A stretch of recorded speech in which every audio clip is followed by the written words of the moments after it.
Hi guys, and welcome to Lizzie. Here I have a little bit of an interesting app. It's basically a code mirror editor allowing me to type in code. For instance, foo, comma, multiply 10, comma 3. Okay, click evaluate.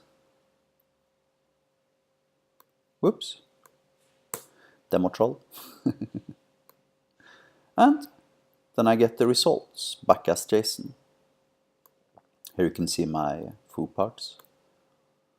And this one is particularly interesting. You see here I am invoking the howdy method with the argument of Thomas. Now the howdy method simply concatenates its input with hello. And here you can see the key. Now the interesting part is how this is built. You see this is obviously the web, right? So it goes towards my server.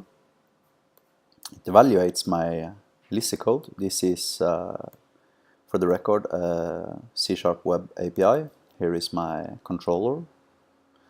And here you can see it accepts the HTTP post verb. It reads my Lizzie code. Then it compiles my code and evaluates my code and returns my code back to the caller. And here is my method, howdy. Now, for instance, if we do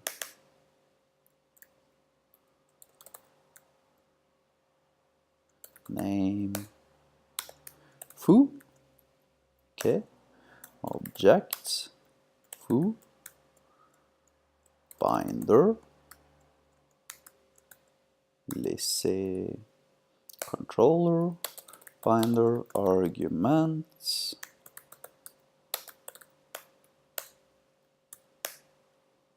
then we can do return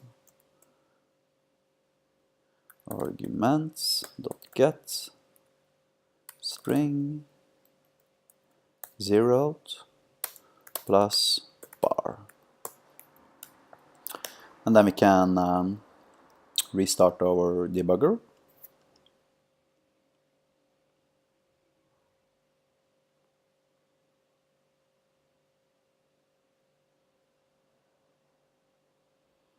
And at this point,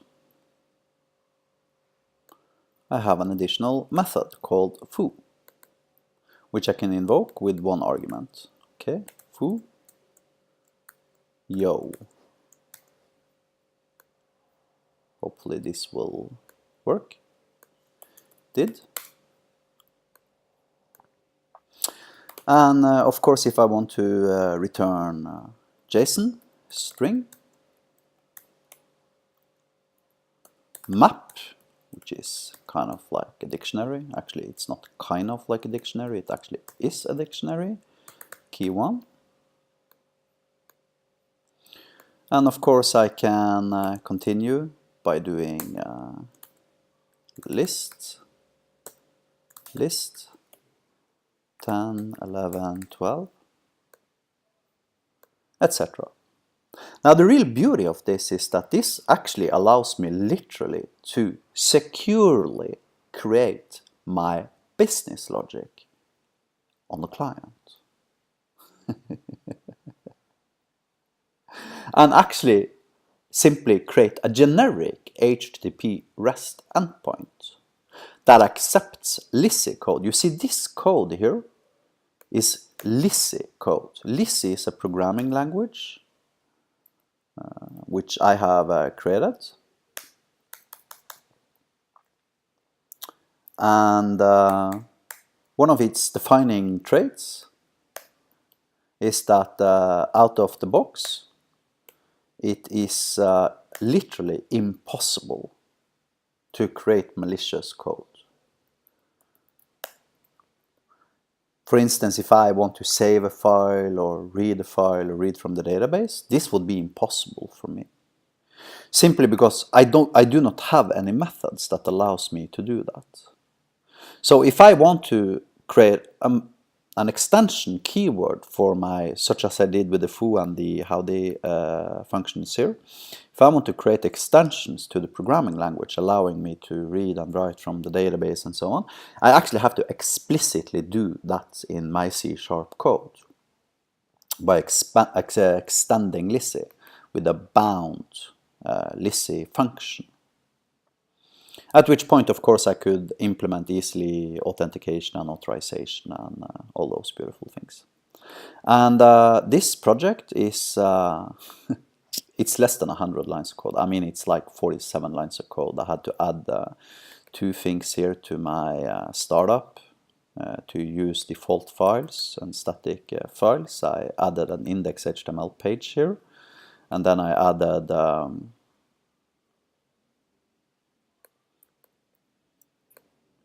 well, I guess there's 2 of these. There's only supposed to be 1. I added a JavaScript file that simply takes my text area here, which you can find here. I decode. I turned it into a code mirror instance using JavaScript. This is also one of the beautiful traits of Lizzie, is that it can actually use JavaScript, syntax highlighters and stuff like that.